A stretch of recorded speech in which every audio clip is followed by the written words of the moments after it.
Natalie here for a cherry on top today, and I'm going to do a double page 8.5 by 11 layout for our Disney album, which is also my brother's wedding.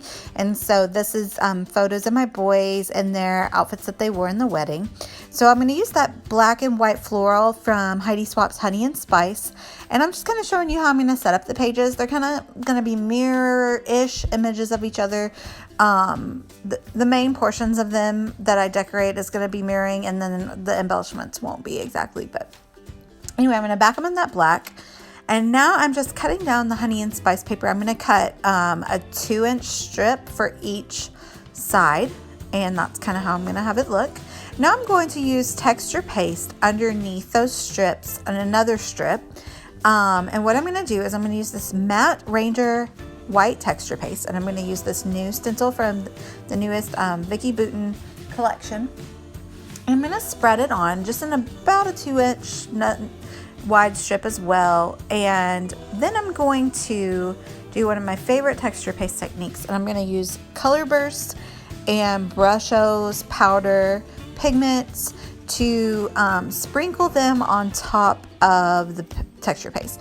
And I really like that look because it keeps the pigment, it does spread a little bit, but it also keeps it a little pixelated. And so when the variegated colors are within the powders, you can kind of see different colors come out.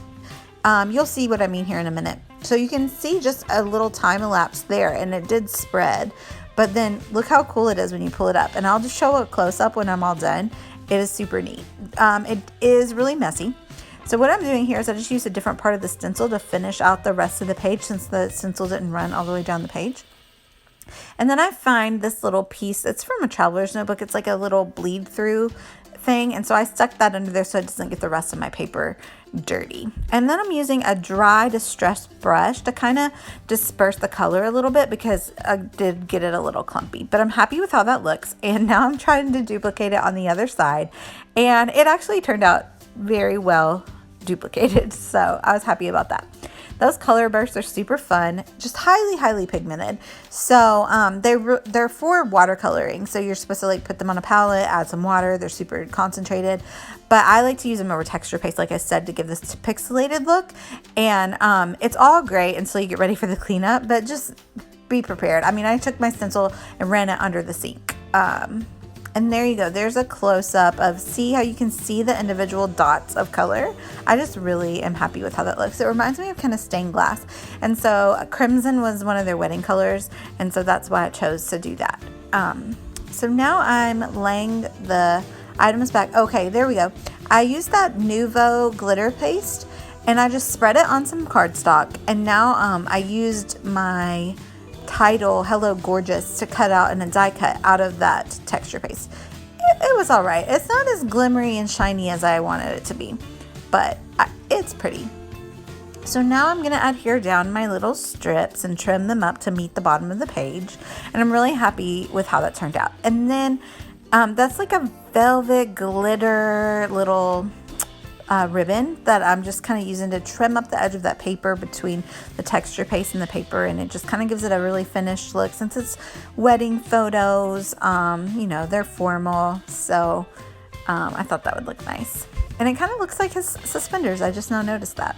So there's our die cut. Now we're gonna go through and embellish. So I'm pulling out a bunch of die cuts just from my stash, all kinds of collections. I pulled out a lot of white tags, black little die cuts. That's from a Vicki Boutin sticker sheet. Those are die cuts from Ink Road Stamps. Bella Floral is my favorite floral die cut that I own. So now I'm going to start adhering everything down. I kind of have a rough idea of how I want it. And you can see I just like use a little bit of a card to stick out, and that white die cut up there is actually a colored die cut. I just turned it over and used the white side. And tags on there, and you know, the tag had some florals on it that didn't match, but it's all right because I covered it up. I just wanted a little bit peeking out behind the photos. So don't be afraid to kind of use your die cuts in different ways, especially if it's one that you weren't going to use otherwise, with it said something or had a photo on it that you weren't going to use. Flip it over and use it a different way. And now working on Lockie's side, and I switched those up, kind of give a better contrast with the black against the white paper and the white against the colored background. Tucking in my florals, and then I'll end up tucking in that little badge down there at the bottom, and it kind of mimics the one I have on the opposite page at the top left, and I'm going to put that at the bottom right. And now I'm just going to add some splatter because it was missing something, and what was it missing? Splatter.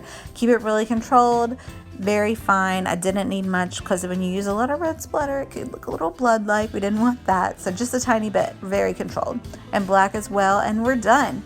I hope you enjoyed this page, and I'm really happy with how it turned out, and another example of using texture paste like we did a few weeks ago in our mixed media mix-up. So I'll post all the links down below, and please give me a like and a follow. Thanks for watching, y'all. Bye.